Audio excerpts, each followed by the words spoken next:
Student, this is a new topic, properties of division on integers. ठीक, तो आइए इसको स्टडी करते हैं। First rule is if a and b are integer then a is divided by b is not necessarily an integer। ठीक, तो first rule कह रहा है कि अगर ए और बी दो इंटीजर यानी दो इंटीजर्स हैं, ठीक है, और A is divided by B, A को डिवाइड करता है बी, तो ये ज़रूरी नहीं है कि आपको कोई एक इंटीजर ही मिले। ठीक, सपोज दैट, देखिए एग्जांपल भी देखिए, 15 is divided by 4 are both integers, 15 and 4 are both integers. ठीक, but 15 is divided by 4 is not an integer. देखिए 15 और 4 दोनों क्या हैं, इंटीजर्स हैं, पॉजिटिव इंटीजर्स हैं। अगर 15 को 4 से डिवाइड करेंगे तो आपको इंटीजर नहीं मिलेगा, क्योंकि ये फ्रैक्शन में आएगा, और फ्रैक्शन कैसा होगा, मिक्स फ्रैक्शन होगा। ठीक, तो एक इंटीजर नहीं मिला। ठीक, यानी पूरे नंबर्स नहीं है, -3 -2, क्योंकि उसमें फ्रैक्शन भी मिलेगा, इसीलिए ये इंटीजर नहीं मिलेगा। देखिए -8 and 3 are both integers, but -8 is divided by 3 is not an integer।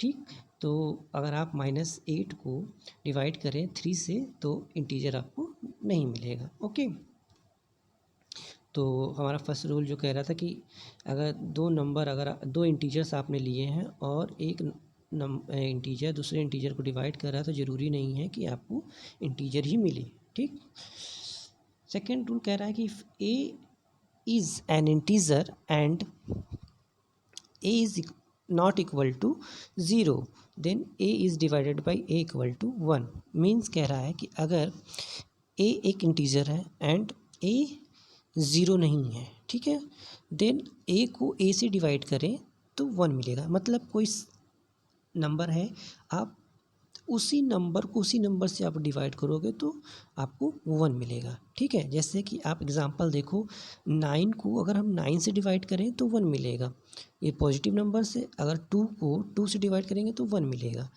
तो उसी तरह -7 नेगेटिव इंटीजर्स को नेगेटिव इंटीजर से डिवाइड करें, इस -7 को -7 से ही डिवाइड करें तो 1 हमें मिलेगा। ठीक,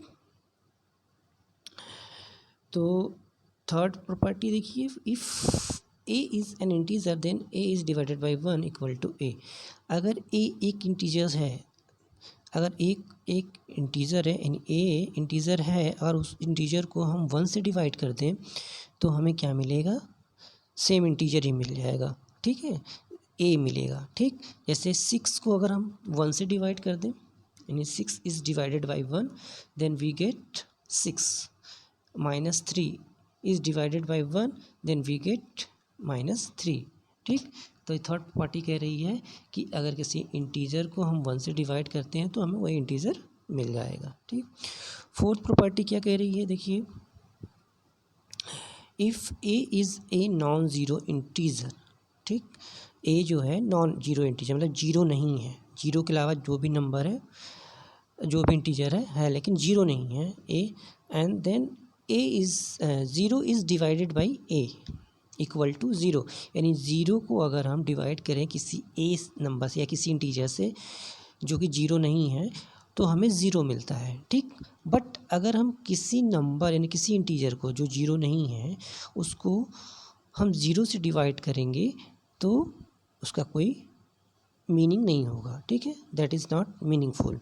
जैसे अब एग्जांपल देखिए, 0 इज़ डिवाइडेड बाई 5। देखिए यहाँ पे इंटीजर 0 भी है 5 भी है, बट 0 को अगर हम 5 से डिवाइड करें तो हमें 0 मिलेगा, बट इसी 5 को अगर हम 0 से डिवाइड करें तो ये मीनिंगफुल नहीं होगा। ठीक है, यानी 0 को किसी नंबर से यानी किसी इंटीजर से अगर आप डिवाइड कर दो तो हमें मिलेगा 0, बट अगर किसी नंबर को आप 0 से डिवाइड कर रहे हो तो वो मीनिंगफुल नहीं होगा। ठीक, देखिए यहाँ पे 0 इज़ डिवाइडेड बाई -3, तो आंसर मिल रहा है 0।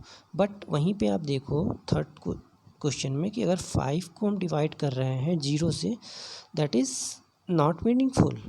ठीक, ये फोर्थ प्रॉपर्टी हो गई।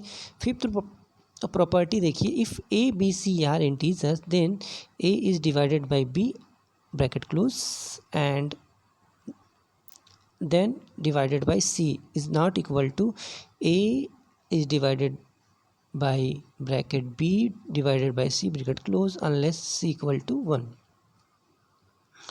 देखिए एग्जांपल क्या है, अगर हम इनकी वैल्यू देखकर इसको सॉल्व करें तो अगर हमने A को 8 लिया then B equal to 4 and C equal to 2, then अब हम इसको उस फार्मूले पे रखें a is divided by b, तो a की वैल्यू 8 है एंड b की 4 है एंड ब्रैकेट क्लोज कर दिया, देन डिवाइडेड बाई 2। ठीक कर दिया हमने इसको। तो सबसे पहले हम ब्रैकेट वाले को सॉल्व करेंगे, तो 8 is divided by 4 equal to 2 आएगा, तो ब्रैकेट ओपन हो गया, तो 2 is divided by 2 equal to 1 आएगा। ठीक, नेक्स्ट हमने पोजीशन बदली, देन हमने उनके जो ऑर्डर था उसको चेंज करके फिर हमने डिवाइड किया, देन हमने क्या मिला कि A is divided by bracket B is divided by C bracket close, यानी 8 is divided by bracket 4 divided by 2 bracket close. अब ने पहले ब्रैकेट को सॉल्व किया तो आंसर आ रहा है 2, फिर हमने 8 को 2 से डिवाइड कर दिया तो 4 आ रहा है। तो हमने क्या देखा कि अगर आप 3 इंटीजर्स ले रहे हो और उनके ऑर्डर चेंज करके डिवाइड कर रहे हो तो राइट हैंड साइड और लेफ्ट हैंड साइड दोनों इक्वल नहीं आ रहे, उनकी वैल्यूज़ अलग अलग आ रही हैं।